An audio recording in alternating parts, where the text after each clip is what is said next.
বন্ধুরা আমার আর হতভাগ্য মনুষ্য সমাজ, আমার সময় অল্প, আমার বক্তব্য আমি শুধু একটা কথা বলতে চাই, এই জন্য দায়ীকে আমাদের পরনে কাপড় নাই, উদারে ভাত নাই, দিকে দিকে মামানের হাহাকার। 1952 সালে ছাত্র ভাইয়ের টাকা খুনের টাকার টাকা পিছু নালে লাল হয়ে গেল। 1958 সালে আইয়ুব খান গদি দখল করল। 1908 সালে ক্ষুদিরাম হাসতে হাসতে ফাঁসিতে গেল। 1575 সালে একবার বাংলা অতিক্রম করল। 1956 সালে সাম্রাজ্যবাদী হামলায় মিশরের আকাশ বাতাস অন্ধকার হয়ে গেল। আমরা নগ্নপদে বিশেষ করলাম। এর জন্য দায়ী বন্ধুরা আমার, অথচ সম্মিলিত জাতিপুঞ্জ আছে নীরব। সেজন্য কবি বলেছেন, আমার দেশের মাটি তোমার পায়ে ঠেকা। সোনার বাংলার মাটি চালানের অত্যাচার দামা হয়ে গেছে। বাংলার মাছ, বাংলার তরকারি, বাংলার বিশ্ববিদ্যালয়, বাংলার মা, বাংলার গরম, বাংলার পেট্রোল, বাংলার ট্র্যাজেডি। বাংলাদেশের বাতাসে এখন অক্সিজেনের অভাব, শ্বাস প্রশ্বাস নিতে কষ্ট হচ্ছে। ঘরে ঘরে মৃত্যুর অসংখ্য পদধ্বনি। 30 লক্ষ শহীদের রক্তের বিনিময়ে 3 লক্ষ আমাদের ইজ্জতের বার্তায় স্বাধীনতার যে রক্তলাল সূর্য আমরা ছিনিয়ে আনলাম। এবার গরুকে নিয়ে আসুন, আমার সময় কম। অথচ গরু সম্পর্কে আমাদের কোনো ধারণাই হল না।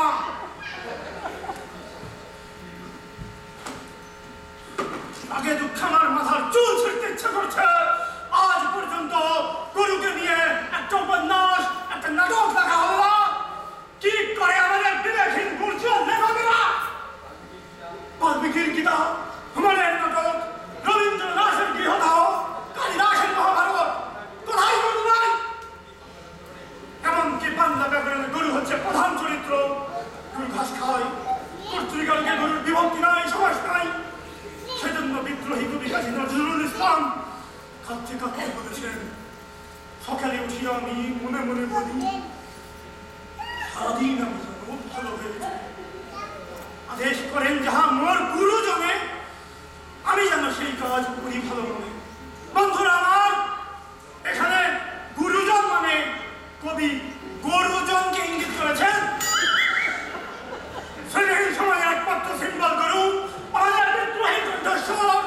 আসুন ভাইয়ের আমার, Asia, Africa, Europe, Latin America আর আমার বাংলার নির্যাতিত নিপীড়িত মানুষের নামে গরুকে সংগ্রামী সালাম জানাই। আমাদের দুঃখরা, আমি দুঃখিত। গ্রন্থ সভাপতি সূর্য শ্রেণীর প্রতিনিধির মতো আমাকে বক্তব্য শেষ করতে বলেছেন, অথচ মহান গরু সম্পর্কে কোনো কথাই আমি আপনাদের শোনাতে পারলাম না। আপনারা আমার লাল গোলাপের সংগ্রামী সালাম নিন।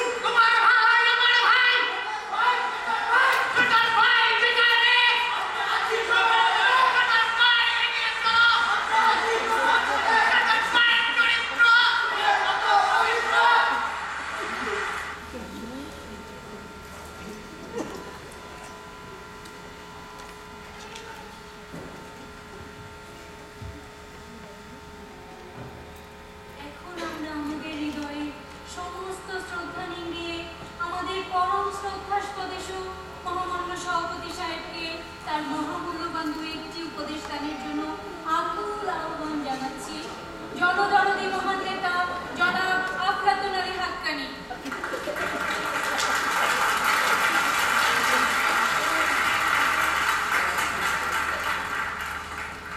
আসসালামু আলাইকুম প্রিয় ভাই বোন এবং মা বাপরা। তারপর কেমন আছেন সবাই?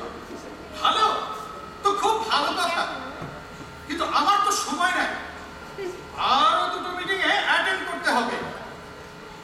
এইসব হরিণ চিতাচিলের সবার কাজ খুব ভালো হয়েছে, বেশ জমজমাট সভা। বক্তারাও যে যার মনের কথা মন খুলে বলছে। মনটাই হলো বড় কথা, আর এটা এদেশের জন্য খুবই আশার কথা। আমাদের দেশে খুব চুরি ডাকাতি হচ্ছে। চুরি ডাকাতি ভালো কাজ নয়,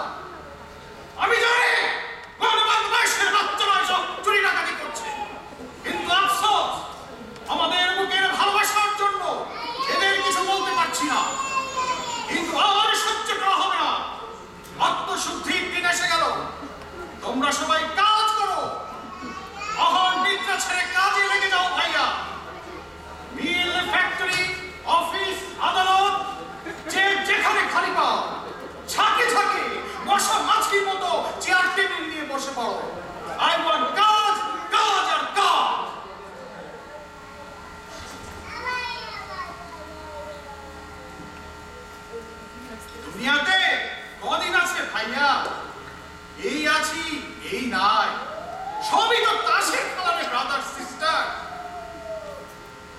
আমার তো নিজের কিছু নাই। একটা বউ ছিল, মরে গিয়েছে। তখন আমি স্বাধীনতার জন্য গিয়েছিলাম। আমি খুব একা, খুব একা। তাহলে আমার আর কিছু বলার নাই, দোয়া করো তোমরা। স্যার, গরু সম্পর্কে ও হ্যাঁ, তোমাদের তো আবার গরু।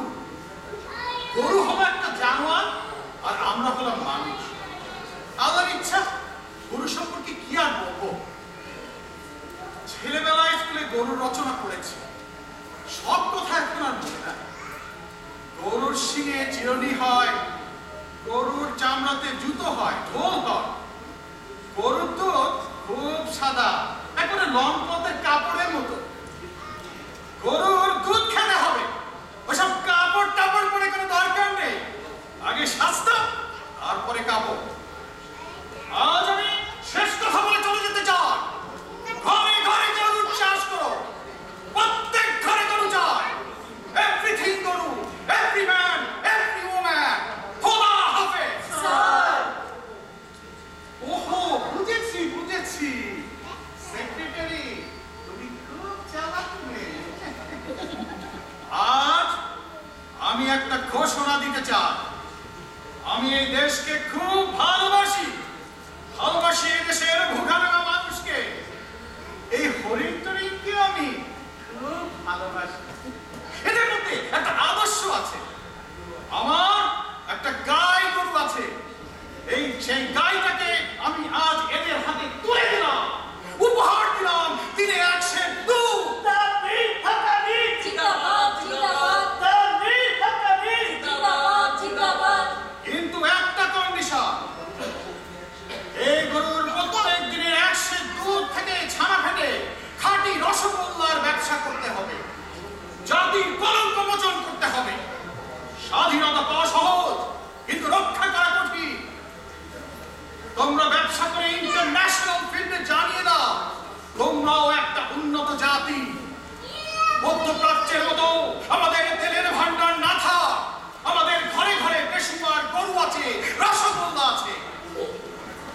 আর ঘুমিয়ে থাকো না ভাই বোনেরা।